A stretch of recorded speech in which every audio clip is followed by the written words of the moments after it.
বন্ধুরা কেমন আছো সবাই? আশা করি সবাই ভালো আছো।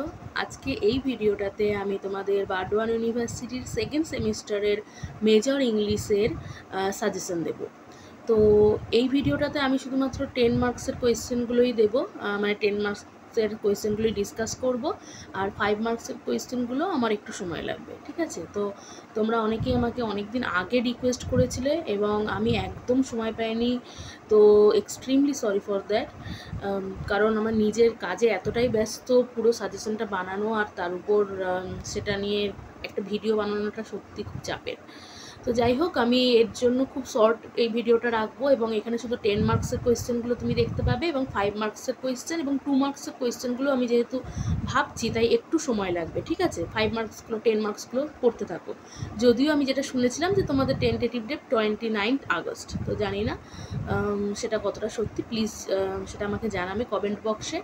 তো এখানে তোমাদের সিলেবাসটা একবার দেখে নাও, সেটা তোমরা জানো আশা করি। এবার কোয়েশ্চেনগুলো যেগুলো তোমাদের পিআইকিউ, মানে আগের ইয়ার লাস্ট ইয়ারে যেটা তোমার এসেছিলো সেটাই একবার দেখে নাও, যে how does the play major Barbara prove two be a critic of the activities of the salvation army. ঠিক আছে, তাহলে এটা এসেছিলো হচ্ছে তোমার মেজর বারবারা থেকে। তাহলে আমি তোমাদের আগেও বলেছি, এখনও বলছি, আমি এখানে তোমাদেরকে আগের লাস্ট ইয়ার কোয়েশ্চেনটা আনার একটাই উদ্দেশ্য, যেন তোমরা আমার কাছে সাজেশন পাওয়ার জন্য ওয়েট না করো, যেন তোমরা নিজেরাই করতে পারো। তো প্রত্যেকটা প্লে বা প্রত্যেকটা নোবেল যখন তোমরা পড়বে, সবসময় তার মেজরদের থিমটাকে খুব ভালোভাবে রপ্ত করার চেষ্টা করবে। তারপর যে টেকনিক, যে ন্যারেটিভ টেকনিক ইউজ করা হয়েছে সেটা ফলো করার চেষ্টা করবে, সেখান থেকে কিন্তু অনেকটা কভার হয়ে যাবে। সেটাই তুমি ঘুরিয়ে ফিরিয়ে কিন্তু লিখতে পারবে, কারণ ব্রড কোয়েশ্চেন কিন্তু যে কোনো টিচারের কাছে যাও খুব বেশি দেয় না, সেটা ঘুরিয়ে লেখার দায়িত্ব তোমার।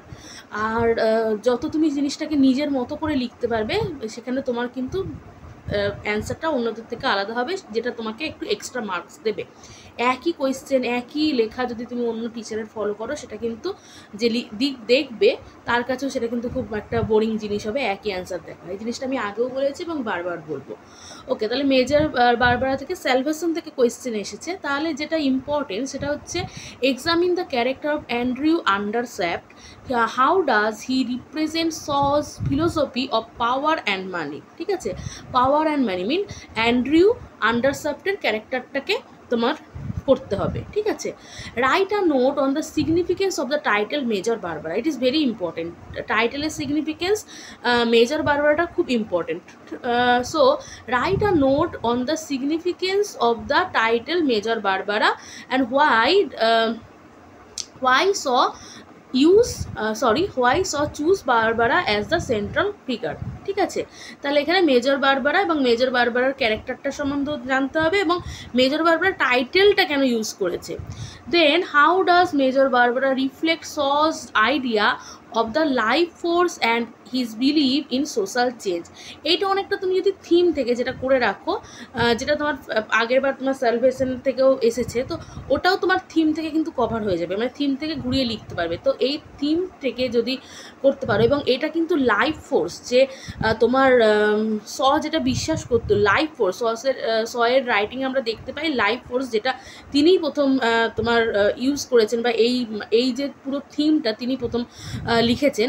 এই লাইফ ফোর্সটা কিন্তু এর সঙ্গে খুব মানে ইম্পর্টেন্ট, মানে কোনো কোয়েশ্চেনের অ্যান্সার যদি তুমি দিতে যাও, এখানে এটা তুমি কিন্তু উল্লেখ করতে পারো এবং এখান থেকে 5 মার্কস মানে 2 মার্কস কোয়েশ্চেন আসতে পারে, বিশেষ করে 5 মার্কস কোয়েশ্চেন আসতে পারে। তাহলে এটা একটু জেনে নেবে যে how does the Major Barbara reflect ideas of life force which invented by the our author, okay, and his believe in social change. Now তাহলে এই কোয়েশ্চেনটা খুব ইম্পর্টেন্ট, আমি বললাম টাইটেলের সিগনিফিকেন্সটা খুব ইম্পর্টেন্ট। তুমি যদি লাইফ ফোর্স এটা করো, এটা 5 মার্কস আসতে পারে এবং এটা থিমটাও চলে আসবে। Discuss the conflict between Barbara and her father, এইটা কিন্তু আসতে পারে। সো আমি যদি ইম্পর্টেন্ট বলি, আমি এই তিনটাকে ইম্পর্টেন্ট বেশি বলবো, ঠিক আছে? Discuss the conflict between Barbara and her father, how it resolve by the end of the play. ঠিক আছে, তুমি যদি ক্যারেক্টারটা সম্বন্ধে জানা যাও বা তাদের মাঝখানে যে কনফ্লিক্টটা, যেটা নিয়ে রাইটিংটা, সেটা কিন্তু থিম থেকেও আসবে, ঠিক আছে? তাহলে ওটা এই তিনটা কিন্তু important. Now Riders to the C থেকে কি এসেছিল দেখো, রাইডার্স টু দ্য সি থেকে এসেছিল হচ্ছে মরিয়ার character. Make an assessment of the character of Maurya as a tragic heroine in Riders to the Sea. তাহলে এই কোয়েশ্চেনটা এসেছিলো। তাহলে এবার রাইডার্স টু দ্য সি থেকে কী কী ইম্পর্টেন্ট দেখে নাও। Discuss Riders to the Sea as a tragic play. তো এইটাও আবার সেই একই জিনিস বলছি বারবার, যে থিমটা খুব ইম্পর্টেন্ট, যেহেতু একটা ওয়ান অ্যাক্ট প্লে এবং এখানে কি হচ্ছে তোমার থিম যেটা, যে ট্রাজিক প্লে।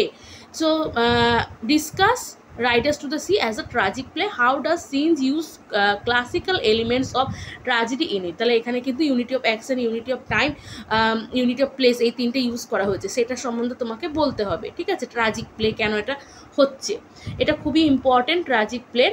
এর থেকেও যেটা বেশি ইম্পর্টেন্ট সেটা হচ্ছে how is the sea presented as both giver and destroyer.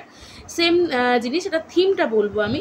এখানে ট্রাজিক প্লে বলতে গেলে তোমাকে ফিচার্সটা, যেটা আমি বললাম যে 3 ইউনিটি, এটা সম্বন্ধে ডিসকাস করতে হবে। কিন্তু এখানে যখন তুমি লিখবে, এটা হচ্ছে আমাদের আসল থিম অফ দ্য প্লে, এটা নিয়ে ডিসকাশন করতে হবে যে how is the sea presented as giver and destroyer, both giver and destroyer in the Riders to the Sea. Then আমরা যখন নিজেরাও এই প্লেটা পড়তাম, আমাদের 3টে জিনিসই খুব ইম্পর্টেন্ট ছিল। একটা হচ্ছে ক্যাথলিন এবং Nora, how they play as chorus. Okay, তাহলে এদেরকে কিন্তু কোরাস বলা চলে।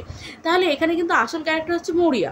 তো মরিয়া বার্টলে, মরিয়ার ক্যারেক্টারটাকে অবশ্যই তোমার ইম্পর্টেন্স দেওয়া হয়, কিন্তু এখানে যেহেতু মরিয়ার ক্যারেক্টারটা চলে এসছে, তাই এটা আসার চান্স একদমই নেই।